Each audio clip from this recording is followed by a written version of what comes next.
किसी किसी संस्थान का काम इतना प्रशंसनीय है कि शब्दों में बयान नहीं किया जा सकता। और कुछ ऐसा ही कार्य दिखा Indian good news foundation trust के द्वारा, जिसके माध्यम से अनेक महिलाओं को अपने पैरों पर खड़ा होने की ताकत दी जा रही है। गुड न्यूज़ फाउंडेशन के द्वारा महिलाओं को स्वावलंबी बनाने के लिए जहानाबाद, शकूराबाद एवं अन्य जगहों पर सिलाई सेंटर खोला गया है, जहां बेरोजगार, लाचार, मजबूर महिलाएं कपड़े सीकर, झोला सीकर अपने पैरों पर खड़ी हो रही हैं। जहानाबाद पटना गया रोड में अवस्थित इंडियन गुड न्यूज़ फाउंडेशन के द्वारा महिलाओं के लिए मुफ्त सिलाई प्रशिक्षण केंद्र का शुभारंभ हुआ। ट्रस्ट के चेयरमैन कमलेश कुमार ने फीता काटकर सेंटर का उद्घाटन किया।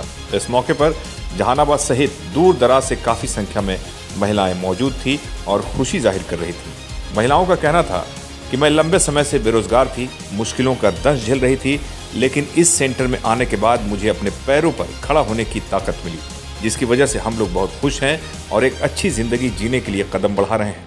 वहीं इस मौके पर Indian good news foundation trust के चेयरमैन कमलेश कुमार ने कहा कि इस संस्था के माध्यम से अनेक जगह पर वैसे मजबूर, लाचार, आर्थिक रूप से कमज़ोर लोगों के लिए अनेकों कार्य किए जा रहे हैं ताकि लोगों का भला हो, जिसकी एक कड़ी सिलाई केंद्र है, जिसके माध्यम से वैसी महिलाएं जो इस महंगाई के दौर में मुश्किल भरा जीवन जीने को विवश हैं, उन्हें स्वरोजगार उपलब्ध कराया जा रहा है। एसके मिर्जा, पब्लिक न्यूज़ के लिए।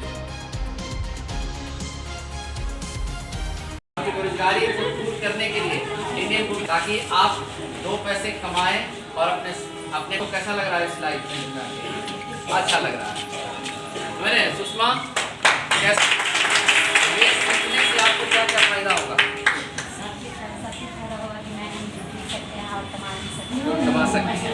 जैसे हम लोग सिकंदरपुर सेंटर को देखिए है ना, वहाँ पे लोग सिलाई करके झोला सी रहे हैं, पैसे भी कमा रहे हैं और वो लोग आगे बढ़ रहे हैं।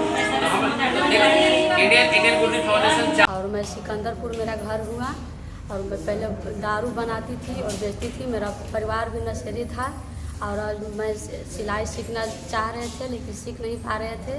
लेकिन आज हम सिलाई अब सीख रहे हैं और झोला हम सीते हैं और झोला सीख के हम अपना पूरा परिवार को खर्चा चला रहे हैं। कुछ इनकम भी हो जा रहा है जी, हम झोला सीख के और उससे हम अपना परिवार को खर्चा चला रहे हैं। तो अच्छा लगता है? बहुत अच्छा हमको लगता है। पहले का और अब का जीवन में कितना अंतर लग रहा है? बहुत फर्क बुझाता है। पहले हम बहुत गरीब आदमी थे, हम शराब बना के बेचते थे, हमारा पति भी वही काम करते थे। लेकिन अब मैं बहुत अच्छा से रहती हूँ और मेरे पास पैसा भी रहता है। मैं अपने परिवार को अच्छा से देखभाल करती हूँ। क्या नाम हुआ? पूजा कुमार। कहाँ के रहने वाले? सिकंदरपुर। हाँ, क्या करने आई हैं अब? कैसा अब लग रहा है आपको? हम सिलाई यहाँ पड़ी सीने आए हैं और यहाँ पड़ी झोला उला कपड़ा उपड़ा सिखाया जाता है और सीते हैं। तो हम लोग का बहुत, हम गरीब परिवार से हैं। जब हमारा कोई परिवार हमको खर्चा, हमारे पति शराबी थे और नहीं उतना पैसा देते हमको सिलाने थी, कपड़ा उपड़ा हमको पैसा सीने के लिए देते थे। हम खुद भी सी कर खुद भी हम पहन सकते हैं, दूसरे गरीब बच्चा के भी हम पहन कर सी कर और पहना सकते हैं। और हम हर एक दिन हम ताना और बहुत हम दुख तकलीफ में हमारे जीवन में विपत्ति आती है। हर एक दिन हमारा बच्चा बीमार पड़ता है और इसलिए हम कमा के सोचते हैं कि हम अपने बच्चे के लिए हम पालन पोषण कर सकते हैं। हमारे जब बच्चे बढ़ेंगे तो हमारे और ऊंचाई में जाएंगे।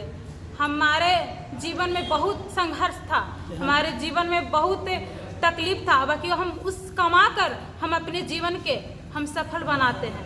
हम अपने आगे बढ़ना चाहते हैं, हम ऊंचाई की ओर जाना चाहते हैं। क्या नाम है? खुशबू कुमार है। मेरा नाम जयमंती कुमारी है और मैं गुड न्यूज़ कलेक्शन में मैं सेवा करती हूँ। यहाँ से आया है जो सिलाई सेंटर आया है, वो गरीबों लोग को सिखाने के लिए है, जिसके पास पैसा नहीं रहता वहाँ यहाँ के लोग मदद कर रहे हैं गरीबों लोग के सीखने के लिए, कि ताकि गरीब लोग सीख पाए और सीखने से अपना भी बिजनेस कर पाए, ताकि खुद अपने ही किसी से मांग भी ना सके पैसा, खुद अपने ही कमाई से अपना खर्चा चला सके। और पूर्ण पुलिस में धन्यवाद करती हूँ कि लोगों को सहायता कर रहे हैं और सिखाने में भी सहायता कर रहे हैं। इसके लिए धन्यवाद करती हूँ वहाँ पे पुलिस। क्या नाम है? जयमंती। कहाँ घर हुआ? दमू। मैं सिलाई सीखना चाहते थे कि हम लोग गरीब हैं तो हम सीख नहीं पाए, ताकि यहाँ मतलब सिखा रहे हैं फ्री में, तो मैं सीखना चाहते हैं। और मेरा पति फल बेचते हैं तो उतना पैसा सा मतलब नहीं दे पाते हैं, तो मैं अपना हाथ में कुछ ले सकते हैं तो हम सिलाई कर सकते हैं, तो हमारा पैसा भी कमा सकते हैं और सीख भी सकते हैं। कैसा लग रहा है? अच्छा लग रहा है। कितने ऐसे आप लोग हैं जो यहाँ सिलाई सीखिएगा? 18 लोग सीखेंगे। क्या नाम हुआ आपका? सुषमा कुमारी। कहाँ से आई? जहानाबाद से। इंडियन गुड न्यूज फाउंडेशन की ओर से आज यहाँ पे सिलाई प्रशिक्षण केंद्र का उद्घाटन किया गया है, जिसमें गरीब महिलाओं को निःशुल्क जो सिलाई शिक्षण का प्रशिक्षण हम लोग देंगे।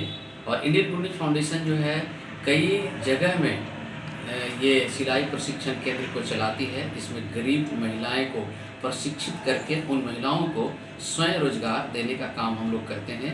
जैसे अभी हम लोग का एक सेंटर सिकंदरपुर में भी चल रहा है, जहाँ पे गरीब महिलाएं अब वहाँ पे झोला सीने की काम करती हैं। उन महिलाएं जो पहले अपने अपने घरों में दारू बना करके बेचा करती थी, उन लोगों को हमने स्वयं रोजगार दिया और उसने दारू बनाना बंद किया है और अभी वो झोला सी करके और अपने पैसे कमा रही है और अपने परिवार की खर्चा चला रही है। इसी प्रकार इंडियन गुड न्यूज फाउंडेशन जो है शिक्षा के क्षेत्र में भी काम कर रही है, सिलाई प्रशिक्षण के क्षेत्र में काम कर रही है। हम स्वयं रोजगार कई पुरुषों को दिए हैं।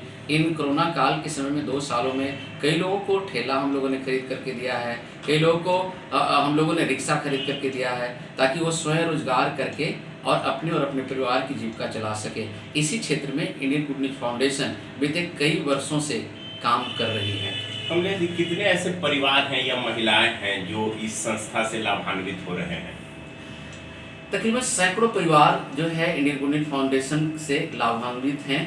और जैसा कि मैंने बताया कि कोरोना काल में जब काफ़ी महामारी हो रही थी, जब लोगों के पास पैसे नहीं थे, आर्थिक समस्या थी, उन दिनों में हम लोगों ने लोगों से चंदा कर करके, लोगों से पैसे मांग करके गरीब लोगों को राशन देने का काम किया, ठेला रिक्शा देने का काम किया, कई लोगों को ऑटो भी दिया है, कई लोगों को हमने छोटे छोटे चाय की दुकान हमने खुलवा दिया है। तो ये सब चीज़ें इंडियन गुड न्यूज फाउंडेशन चंदा के तौर पे ये काम करती है और वो सारी चंदा हम लोग लोकल जहानाबाद के लोगों से ही ये चंदा हम लोग लेते हैं और उसी चंदा के माध्यम से इंडियन गुड न्यूज फाउंडेशन सारे काम को अभी तक कर रही है।